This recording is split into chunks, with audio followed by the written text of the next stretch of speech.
तो अभी तक हमने बहुत से एवेंजर्स को देख लिया है, लेकिन क्या अपना ये लौंडा इतना पावरफुल है कि सबको अकेला निपटा दे? चलो देख लेते हैं आज। तो थोर के साथ जब उसको स्टॉर्म ब्रेकर मिलता है तो उसकी पावर नेक्स्ट लेवल तक हो जाती है। तो आज के इस वीडियो में हम यही जानने की कोशिश करेंगे कि क्या सब एवेंजर्स इन्फिनिटी वॉर थोर को हरा सकते हैं। अब देखो, इस वीडियो को मैंने 4 पार्ट्स में डिवाइड किया है, लेकिन उससे पहले मैं तुम्हें बता दूं कि यहाँ पे जो भी एवेंजर्स हम बात करेंगे वो एमसीयू की करेंगे, यानी मार्वल सिनेमैटिक यूनिवर्स। तो इसे कॉमिक्स से कंपेयर प्लीज मत करना। तो बेसिकली मैंने इस वीडियो को 4 पार्ट में डिवाइड कर दिया है, जहाँ पे हम पहले पार्ट में लीस्ट सुपर की बात करेंगे, सेकंड में मिड रेंज, थर्ड में पावरफुल एंड फोर्थ में मोस्ट पावरफुल। तो अब शुरू करते हैं यार। कैप्टन की शील्ड को थ्रो करके चैनल को सब्सक्राइब कर लो।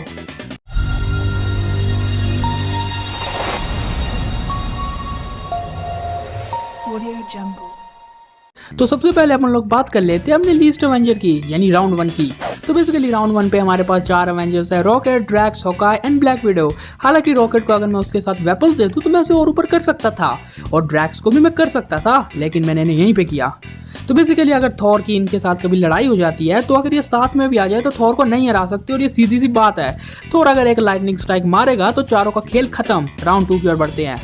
तो मिड रेंज राउंड में भी हमारे पास बहुत से एवेंजर्स है, चाहे बात हो वास्प की, एंटमैन की, वॉर मशीन की, नेब्यूला की, गमोरा की, ग्रूट की, ब्लैक पैंथर की, बकी की, स्पाइडी की, फैल्कन की, या अपने नल्ले की। तो अगर हम थॉर और एंटमैन की बात करते हैं तो भले ही एंटमैन जब मर्जी बड़ा हो जाए, लेकिन तब भी वो थॉर को नहीं हरा सकता, क्योंकि पहली बात कि उसकी कुछ लिमिट भी होती है। इसके साथ साथ अगर एंटमैन छोटा भी हो तो वो थॉर की बॉडी के पास नहीं जा सकता, क्योंकि लौंडे के हर एक अंग में बिजली कड़कती है, हर एक अंग में, समझ रहे हो ना। और अगर ऐसा हो गया तो हमारे सामने 2 ही रिजल्ट आएंगे। पहला कि थॉर की लाइटनिंग से एंटमैन के सूट की फटके 4 हो गई है, या एंटमैन की खुद ही फटके 4 हो गई है। और अगर एंटमैन बड़ा भी होता है, यानी अपनी जेंटमैन फॉर्म में भी होता है, तब भी थॉर उसे फाड़ के रख देगा, क्योंकि थॉर अपनी लाइटनिंग मैनिपुलेशन का यूज करेगा या फिर अपने स्टॉर्म ब्रेकर का, और बंदा खत्म। और अगर हम वास्प की बात करते हैं तो उसके साथ भी सेम ही सीन होगा। तो हम यहाँ पे ज्यादा समय बर्बाद ना करते हुए अपने अगले एवेंजर्स की ओर मूव ऑन करते हैं। तो अगर हम नेब्यूला या गमोरा की बात करते हैं तो ये दोनों ही भले ही ब्रह्मांड की बहुत ही पावरफुल वुमेन्स हो, लेकिन थॉर के आगे इनका पत्ता नहीं चलने वाला। तो अगर हम बकी, स्टार लॉर्ड या फिर फैल्कन की बात करते हैं तो थॉर इनसे कभी भी नहीं आने वाला। पहली बात कि बकी के पास भले वाइब्रेनियम आर्म हो, लेकिन थॉर उसे अपनी लाइटनिंग से एक झटके में तबाह कर सकता है। और भले ही फैल्कन अब कैप्टन अमेरिका बन गया हो, लेकिन फैल्कन की भी कोई चांस नहीं है। इसके साथ साथ अगर हम अपने इस नल्ले की बात करते हैं तो स्टार लॉर्ड जितना नल्ला दिखता है उतना है नहीं है, एलिमेंट ब्लास्टर है बंदे के पास। तो बेसिकली अगर ये अपने एलिमेंट ब्लास्टर्स का थॉर के ऊपर यूज करता है तो मुझे नहीं लगता उसके ऊपर कोई असर होने वाला है, और अगर हो भी जाता है तो थॉर के स्टॉर्म ब्रेकर के एक क्रिटिकल हिट से ही स्टार लॉर्ड का काम तमाम। तो अब बात करते हैं ग्रूट की। तो बेसिकली ग्रूट का नाम मैंने साथ में इसीलिए नहीं लिया क्योंकि ये बंदा पावरफुल है। बेसिकली ग्रूट के पास इतना कमाल का रीजनरेटिव हीलिंग फैक्टर है कि ये अपने छोटी सी डंडी से भी हील हो सकता है, जो हमने गार्डियंस ऑफ द गैलेक्सी में देखा ही है। तो बेसिकली अगर हम थॉर और ग्रूट का कंपैरिजन करते हैं तो थॉर ग्रूट को डेफिनेटली डिफीट कर देगा, लेकिन पूरी तरह कभी भी नहीं। अब देखो, थॉर का एक पावरफुल लाइटनिंग स्ट्राइक अगर ग्रूट के ऊपर गिरता है तो ग्रूट का काम तमाम उसी टाइम। लेकिन उसका सबसे बड़ा एडवांटेज यही है कि वो परमानेंटली नहीं टपकने वाला, क्योंकि भले ही बाकी एवेंजर्स परमानेंटली टपक जाए, लेकिन ये बंदा नहीं टपक सकता। बंदा कहें या पेड़ कहें या कुछ और, तुम ही बता देना नीचे कमेंट्स में। तो बेसिकली थॉर का एक लाइटनिंग स्ट्राइक ग्रूट पे और ग्रूट का काम तमाम, लेकिन वो रीजनरेटिव हीलिंग फैक्टर से कुछ सालों में रीजनरेट हो जाएगा, लेकिन थॉर उसे फाड़ तो देगा ही। तो अगर हम अपने नेक्स्ट एवेंजर यानी स्पाइडी की बात करते हैं तो वो उसे थोड़ी बहुत टक्कर दे सकता है, सिर्फ हल्की फुल्की। वरना अगर थॉर अपना एक थंडर स्ट्राइक सीरियसली उसके ऊपर टपका देता है तो वो भी टपक गया, फिर भले ही उसने आयरन स्पाइडर आर्मर क्यों नहीं पहना हो। लेकिन अब तुम लोगों का एक डाउट रहेगा कि अवेंजर्स एंड गेम में आयरन मैन ने अपने आर्मर की मदद से थॉर की लाइटनिंग को एब्जॉर्ब कर लिया था, और हमने ये सेम केस अवेंजर्स में भी देखा था। तो क्या स्पाइडरमैन अपने आयरन स्पाइडर से ऐसा नहीं कर सकता? तो बेसिकली हो सकता है वो कर सकता है, लेकिन थॉर के पास उसका स्टॉर्म ब्रेकर है, ये बात मत भूलना। और मैं तुम्हें बता दूं कि स्टॉर्म ब्रेकर मार्वल के सबसे पावरफुल मेटल उरू मेटल से बना है, उससे पावरफुल कोई नहीं, भले आयरन मैन कितना भी इवॉल्व हो जाए। इसलिए स्टॉर्म ब्रेकर फाड़ के रख देगा स्पाइडी की। आगे बढ़ते हैं। तो अब हम बात कर लेते हैं अपने ब्लैक पैंथर की। तो मैं तुम लोगों को एक बात क्लियर कर दूं कि ब्लैक पैंथर के साथ उसकी आर्मी को यहाँ पे हम ऐड नहीं करने वाले। बंदा हर जगह अपनी आर्मी को लेके नहीं घूमता यार। बेसिकली अगर हम ब्लैक पैंथर और थॉर का सिंपल कंपैरिजन करते हैं तो इसमें कोई डाउट नहीं कि थॉर ब्लैक पैंथर को हरा देगा। ब्लैक पैंथर का आर्मर भले बहुत ज्यादा स्ट्रॉन्ग हो, वकांडियन टेक्नोलॉजी से लेस हो, इसके अलावा बहुत ही हाई टेक्नोलॉजी हो, लेकिन तब भी वो थॉर के आगे नहीं टिकने वाला। हाँ, भले ही अगर हम ब्लैक पैंथर को थोड़ा सा टाइम संभलने के लिए दे तो हो सकता है वो कुछ ऐसी चीज इन्वेंट कर दे जिससे वो थॉर की लाइटनिंग को एब्जॉर्ब कर ले, लेकिन थॉर के पास स्टॉर्म ब्रेकर है। और हम पूरे जमाने को ये बात पता है कि वकानियन टेक्नोलॉजी मेनली वाइब्रेनियम का यूज करती है, और अगर हम उरू मेटल और वाइब्रेनियम का कंपैरिजन करें तो उसमें उरू मेटल वाइब्रेनियम को बीट कर देता है, और स्टॉर्म ब्रेकर उरू से ही तो बना है, यानी अपना थॉर ब्लैक पैंथर को भी फाड़ देगा। लेकिन अगर हम अपने थॉर और वॉर मशीन की बात करते हैं तो वॉर मशीन इस लिस्ट का एक ऐसा कैंडिडेट है जो थॉर को बहुत अच्छी टक्कर देने वाला है। तो वॉर मशीन के सूट में बहुत सी टेक्नोलॉजी है, आदि तो शायद उसे यूज करने भी नहीं आती होगी क्योंकि उसके सूट को टोनी ने बनाया है। लेकिन अगर हम फीट्स के बेसिस में देखें तो थॉर लिटरली वॉर मशीन से बहुत आगे है। तो सबसे पहले तो वॉर मशीन के नाम से ही पता चल रहा है कि आर्मर वॉर्स के लिए बनाया गया है, यानी इसमें मिसाइल्स तो बहुत ही ज्यादा हाई टेक होंगी ही। लेकिन क्या उन मिसाइल्स का थॉर के ऊपर असर होगा? अब हो सकता है थोड़ा बहुत हो, लेकिन ज्यादा नहीं होगा, क्योंकि बंदे ने पावर स्टोन के टच और न्यूट्रॉन स्टार के रेडिएशन को सहा है। तो इन मिसाइलों से मुझे नहीं लगता ज्यादा फर्क पड़ने वाला है, और अगर थोड़ा बहुत पड़ता भी है तो ये अपनी लाइटनिंग से 1 सेकंड में ही हील हो सकता है। और अगर ये वॉर मशीन के ऊपर अपनी लाइटनिंग का यूज करे तो हो सकता है उसका सूट खराब हो जाए। लेकिन अगर आयरन मैन ने इसके लिए भी ऐसा सूट इन्वेंट कर लिया और जिससे ये लाइटनिंग को एब्जॉर्ब कर ले तो थॉर को थोड़ी प्रॉब्लम हो सकती है। बट द फैक्ट इज कि थॉर इससे ज्यादा तेज फ्लाई कर सकता है, जो बात हमने इन्फिनिटी वॉर में देख ली थी। तो थॉर वॉर मशीन से तेज फ्लाई कर सकता है, उसका एक्सपीरियंस तो गॉडली लेवल तक का है, गॉड है क्योंकि वो। इसके साथ साथ अगर थॉर वॉर मशीन के पास जरा भी पहुंच जाए तो अपने स्टॉर्म ब्रेकर के क्रिटिकल हिट से उसके आर्मर को बहुत ज्यादा डैमेज दे सकता है, क्योंकि थॉर उसके पास तो पहुंचेगा ही पहुंचेगा, और ये बात तय है कि बैटल में ऐसा होता ही है। और थॉर ने 6 इन्फिनिटी स्टोन के रेडिएशन को डिफेंड करके रखा है, तो अगर वॉर मशीन अपने अटैक्स को करे तो थॉर उन्हें इजिली डिफेंड कर लेगा अपने स्टॉर्म ब्रेकर से, यानी वॉर मशीन की दाल भी नहीं गलने वाली। तो अब हम बात कर लेते हैं कि अगर ये लेवल 2 के सुपर हीरो साथ में थॉर से लड़ने आए तो क्या ये थॉर को हरा पाएंगे? मुश्किल है मेरे अकॉर्डिंग, तुम बताओ बाकी। तो बेसिकली अब हम लेवल 3 के सुपर हीरोज की बात करते हैं, यानी अपने पावरफुल सुपर हीरोज की। तो यहाँ पे हमारे पास है हल्क, वर्दी Captain America, Vision, Bleeding as armour Iron Man and Pepper Potts and Valkyrie. तो अगर हम अपने हल्क की बात करते हैं तो थॉर और हल्क की फाइट हम ऑलरेडी देख चुके हैं। थॉर का एक ही पंच टिक रहा था और हल्क का काम ऑलरेडी तमाम होने ही वाला था, और जब थॉर के साथ उसका स्टॉर्म ब्रेकर मिल जाएगा तो हल्क की कहीं भी दाल नहीं गलने वाली। अगर हम अपने वर्दी कैप की बात करते हैं तो वो भी थॉर के आगे नहीं टिकने वाला, क्योंकि अगर दोनों एक ही टाइम पे म्योनिर को कॉल भी करे तो वो थॉर के पास जाएगा। इसके ऊपर मैंने एक शॉट बनाया है, ऊपर आई बटन में दिख रहा होगा, इस वीडियो को खत्म करने के बाद देखना यार। तो बेसिकली थॉर अपनी लाइटनिंग पावर से कैप्टन को आराम से हरा सकता है।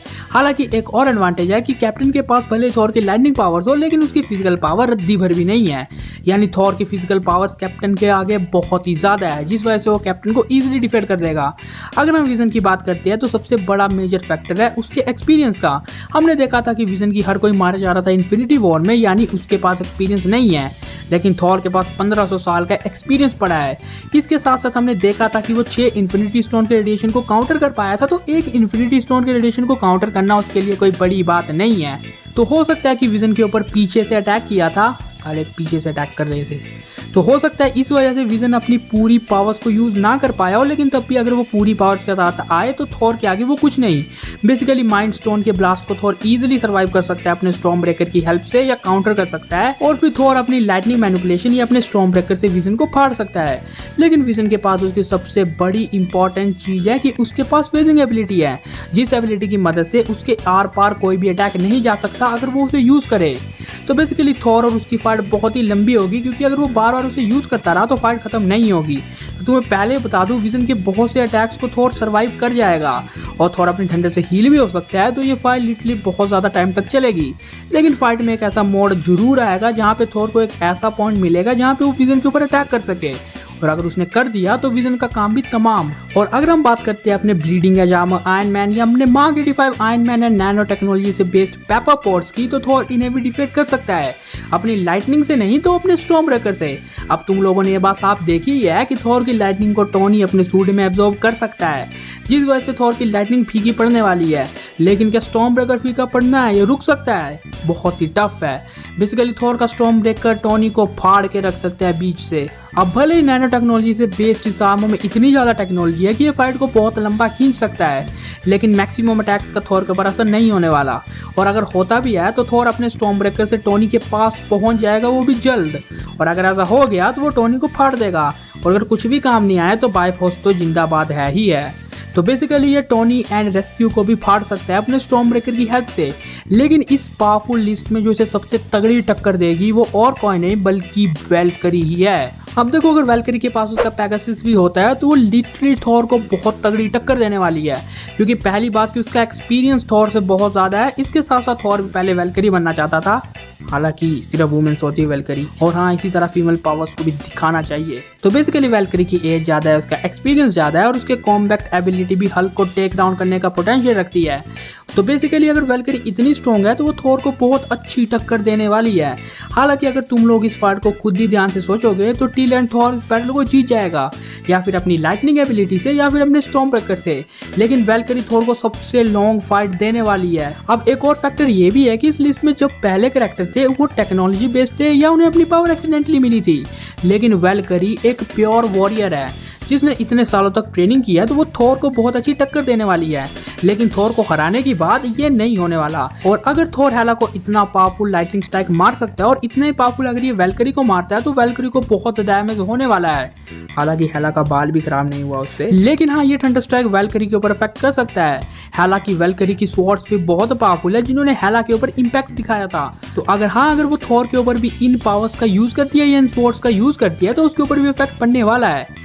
लेकिन ये साला अपनी लाइटनिंग से ही अपने आप को हील कर सकता है, और अगर ये ऐसा कर लेता है तो वैल्करी इसको बहुत लंबी फाइट दे दे, लेकिन टिल एंड थॉर उसे हरा देगा, क्योंकि ये जितने अटैक करे जाए थॉर अपनी लाइटनिंग से अपने आप को हील करता जाएगा। अगर लाइटनिंग से नहीं हो पाए तो स्टॉर्म ब्रेकर तो है ही है, अगर वो भी नहीं है तो हो सकता है म्योनीर ही आ जाए, कोई वापस तो आ ही गया है थॉर लव एंड थंडर के टीजर में वो। तो यानी कि वैल्करी के बहुत से अटैक खारिज हो जाएंगे। और अगर थॉर की बात करते हैं तो थॉर एक दो लाइटनिंग मैनिपुलेशन करेगा और फिर अपने स्टॉर्म ब्रेकर से वैल्करी के पास जाके उसे हरा देगा। यानी वैल्करी भी थॉर के आगे टिकने नहीं वाली है, भले ही वो उसे बहुत तगड़ी फाइट दे। लेकिन अगर हम बात करें कि ये लेवल 3 के सुपर हीरो मिल के अगर थॉर से लड़ते हैं तो क्या थॉर को हरा देंगे, तो इसका आंसर है यस। अब देखो थॉर इतना भी ओवर पावर्ड नहीं है कि ये सब मिल के भी नहीं हरा पाए। विजन, हल्क, वर्दी Cap, bleeding edge, Iron Man, Valkyrie, यार खुद सोचो पावर लेवल है, सब छोटे मोटे हीरोज नहीं है। तो अब हम बात करते हैं अपने लेवल 4 की। लेवल 4 में हमारे पास सिर्फ 3 सुपर हीरोज हैं, क्योंकि पहले मैंने 4 रखे थे लेकिन एक उड़ा के नीचे कर दिया। तो बेसिकली यहाँ पे हमारे पास है captain Marvel, Scarlet Witch and doctor strange. तो पहले एक बात क्लियर कर दूं कि अगर ये तीनों मिल के आती है तो थॉर की फाड़ने वाले हैं, लेकिन अगर हम इनका एक एक करके कंपैरिजन करते हैं तो थॉर और कैप्टन मार्वल की फाइट का फुल ब्रेकडाउन मैं कर चुका हूँ, वीडियो पर आई बटन में है। 2 वीडियो की प्रमोशन हो गई, देखते हैं और बात बनती है तो बेसिकली इस फाइट का रिजल्ट यही था कि थॉर ने कैप्टन मार्वल को हरा दिया था, बाकी वीडियो देख लेना।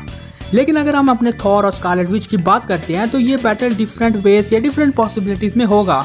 बेसिकली अगर वांडा इमोशनल होती है तो ये बैटल अलग होगा, अगर वांडा इमोशनल नहीं होती है तो थॉर उसकी फाड़ देगा। लेकिन अगर वांडा इमोशनल होती भी है तब भी थॉर के जीतने के ज़्यादा चांसेस है, बिकॉज वांडा की पावर्स भले ही सॉर्सरर सुप्रीम से ज़्यादा बताई गई हो, लेकिन उसमें एक्सपीरियंस की कमी है जो थॉर में भर भर के पड़ी है। इसके साथ साथ वांडा का सेकंड सबसे बड़ा डिसएडवांटेज है उसका ग्लास कैनन होना। अब ग्लास कैनन बेसिकली उन कैरेक्टर्स को कहा जाता है जिनकी ड्यूरेबिलिटी एकदम समझ जाओ खुद, मतलब थॉर अगर उसे टिका के अगर राफ्टा मारता है तो गई वो। लेकिन थॉर के पास उसको हराने का सिर्फ एक एडवांटेज है कि अगर थॉर उसे सबसे पहले अटैक कर दे। तो बेसिकली अगर थॉर ओवर स्मार्ट बनने की कोशिश करेगा और सोचेगा चलो वांडा को पहला अटैक करने देते हैं, तो हो सकता है फिर वांडा थॉर को हरा दे, क्योंकि फिर वो थॉर को ब्लॉक कर सकती है थैनोस की तरह। लेकिन तब भी थॉर के पास इतनी पावर तो है ही है कि वो अपनी लाइटनिंग मैनिपुलेशन से वांडा के ऊपर अटैक कर दे। लेकिन अगर वो ज्यादा देर करता है तो वांडा उसे डिफीट कर देगी। इसलिए अगर थॉर और वांडा की फाइट शुरू होती है तो थॉर ये फाइट 1 सेकंड में खत्म कर सकता है अपनी लाइटनिंग एबिलिटी से। बेसिकली थॉर की लाइटनिंग एबिलिटी, या तुम खुद सोचो नेचुरल लाइटनिंग की स्पीड कितनी ज्यादा होती है, ये होती है जो तुम्हें दिख रही है। बेसिकली अगर स्पीड इतनी ज्यादा हुई तो वांडा के मूवमेंट से पहले ही उसे बिजली लग जाएगी, काम खत्म। लेकिन अगर थॉर बहुत ही ज्यादा और स्मार्ट बनने की कोशिश करता है, वांडा को पहला अटैक करने को बोलता है, तो हो सकता है वांडा उसे हरा दे। अब मैं हो सकता है इसीलिए कह रहा हूँ क्योंकि थॉर के पास बाद में भी एडवांटेज बनेंगे, क्योंकि भले वांडा थॉर को अपनी रियलिटी में ट्रैप कर ले, उसके दिमाग को कंट्रोल करने की कोशिश कर ले, लेकिन क्या थॉर की लाइटनिंग ऐसा होने देगी? बेसिकली अगर थॉर की लाइटनिंग का एक भी झटका वांडा के ऊपर लगता है तो वो नॉकआउट। तो बेसिकली इस फाइट को अपन लोग ज्यादा नहीं खींचेंगे, क्योंकि अगर थॉर इस फाइट को जल्दी खत्म करने की कोशिश करता है, मतलब 1 सेकंड के अंदर, तो 1 सेकंड में ही फाइट खत्म कर देगा। लेकिन अगर वो वांडा को अटैक करने को पहला मौका देता है, बेवकूफी करता है, तो हो सकता है वांडा इस बैटल को जीते। लेकिन तब भी थॉर की लाइटनिंग एंड स्टॉर्म ब्रेकर उसकी हेल्प करेंगे। यानी इस बैटल में थॉर के 70% जीतने के चांस है, तो वहीं पे 30% वांडा के भी हैं। क्योंकि बंदी में पावर है। तो अब हमारे पास सिर्फ एक सुपर हीरो बचता है और बिलीव मी कि ये सुपर हीरो थोर को सबसे तगड़ी टक्कर देगा और थोर को हराने के चांसेस भी इसके ज्यादा हैं, यानी अपने डॉक्टर साहिब। तो देखो, अगर थोर को डॉक्टर स्ट्रेंज को हराना है तो उसे वांडा वाली टेक्निक का यूज करना पड़ेगा, मतलब 1 सेकंड के कम टाइम में ही अपनी लाइटनिंग मैनिपुलेशन का यूज करना। लेकिन अगर थोर ऐसा नहीं कर पाता है तो बिलीव मी डॉक्टर स्ट्रेंज थोर को हरा देंगे। मतलब वांडा के तो चांसेस थे तब भी, लेकिन डॉक्टर स्ट्रेंज डेफिनेटली हरा देंगे। अब वो बात मैं तुम्हें बताता हूँ। बेसिकली थोर के स्टॉर्म ब्रेकर का या फिर उसकी लाइटनिंग को डॉक्टर स्ट्रेंज डिटेक्ट कर लेंगे अगर वो 1 सेकंड के अंदर अंदर अटैक नहीं करता है तो। मतलब ये बंदा बहुत ज्यादा इंटेलिजेंट है। अगर ये फाइट थोड़ी देर तक लंबी चलती है तो उसे पता होगा कि थोर लाइटनिंग मैनिपुलेशन का यूज करेगा, और अगर थोर ऐसा करेगा तो वो पहले से ही प्रोटेक्टिव फील्ड बना के रखेगा। बंदा ऐसे ही सोर्सर सुप्रीम नहीं रहा है। इसके साथ साथ इसे मिनी गाउंटलेट का टाइटल मिला है क्योंकि इसने थैनोस का ये हाल कर दिया था, और इसके पास हर एक सिचुएशन के लिए एक स्पेल होता ही होता है। तो बेसिकली थोर इसे बस एक तरीके से हरा सकता है अगर ये इसके पास जाए तो, क्योंकि ये ग्लास कैनन कैरेक्टर है जो थोर के नहीं थैनोस के एक ही पंच से नॉकआउट हो गया था। गलती हो गई एक और, चलो कोई नहीं, लाइक मार दो इसी बात पे। तो देखो, इनकी फाइट का फिर लास्ट में एक ही नतीजा निकल के आएगा और वो है डॉक्टर स्ट्रेंज, क्योंकि डॉक्टर स्ट्रेंज अपनी फाइनल अटैक यानी मिरर डायमेंशन को यूज कर सकते हैं, और अगर डॉक्टर स्ट्रेंज अपने मिरर डायमेंशन को यूज करने शुरू कर दे तो वो थोर को ऐसी डायमेंशन में कैद कर देंगे जहां से थोर बाहर नहीं निकल आएगा बिना स्ट्रेंज की परमिशन से। जिस वजह से डॉक्टर स्ट्रेंज थोर की फाड़ देंगे उसी डायमेंशन में, खाना पीना नहीं देके भूखा ही मर जाएगा बेचारा वहीं पे वो। तो ओवरऑल मैं कहूँ तो अगर थॉर इस बैटल के शुरू होते ही अगर डॉक्टर स्ट्रेंज पे एक स्ट्राइक मारता है तो डॉक्टर स्ट्रेंज नॉकआउट डेफिनेटली होने वाले हैं, क्योंकि उस टाइम डॉक्टर स्ट्रेंज अपने आप को प्रिपेयर नहीं कर पा रहे होंगे या प्रिपेयर नहीं होंगे। लेकिन अगर थॉर इस फाइट को लंबा खींचता है या डॉक्टर स्ट्रेंज खुद इस फाइट को लंबा खींचने की कोशिश करते हैं तो स्ट्रेंज को ये बात पता होगी कि थॉर एक ना एक बार लाइटनिंग मैनिपुलेशन का यूज करेगा, और अगर थॉर ऐसा करेगा तो वो पहले से ही तैयार रहेंगे, प्रोटेक्टिव फील्ड्स तैयार करके रहेंगे। मतलब खुद समझ जाओ कि अगर ये फाइट लॉन्ग होने के चांसेस बने तो डॉक्टर स्ट्रेंज के चांसेस ज्यादा है। लेकिन अगर वहीं पे हम बात करते हैं अपने शॉर्ट बैटल की, मतलब अगर थॉर फटाफट से अपनी लाइटनिंग मैनिपुलेशन का यूज कर दे तो वो डॉक्टर स्ट्रेंज को डेफिनेटली डिफीट कर सकता है। लेकिन तब भी इस बैटल के लॉन्ग होने के चांसेस ही ज्यादा है, और अगर ये बैटल लॉन्ग होता है तो स्ट्रेंज डॉक्टर स्ट्रेंज थोर को डिफीट कर देंगे। तो यानी कि अपने मार्वल सिनेमैटिक यूनिवर्स में सिर्फ एक ऐसा सुपर हीरो है जो थोर को सबसे तगड़ी टक्कर देगा और डिफीट भी कर सकता है, वो है डॉक्टर स्टीवन स्ट्रेंज। तो बेसिकली इस तरह से हमारा वीडियो खत्म होता है। तुम लोगों को क्या लगता है कि ऐसा कौन सा सुपर हीरो है जो थोर को हरा सकते हैं मार्वल सिनेमैटिक यूनिवर्स में? कमेंट में बता देना वो। तो ये था कंप्लीट वीडियो जहाँ पे हमने थॉर वर्सेस एवेंजर्स का कंपैरिजन किया। उम्मीद है तुम लोगों को वीडियो पसंद आया होगा।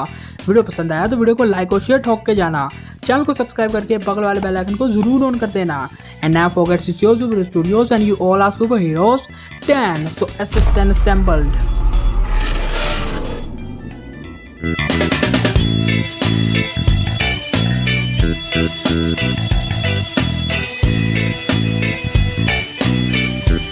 Thank you.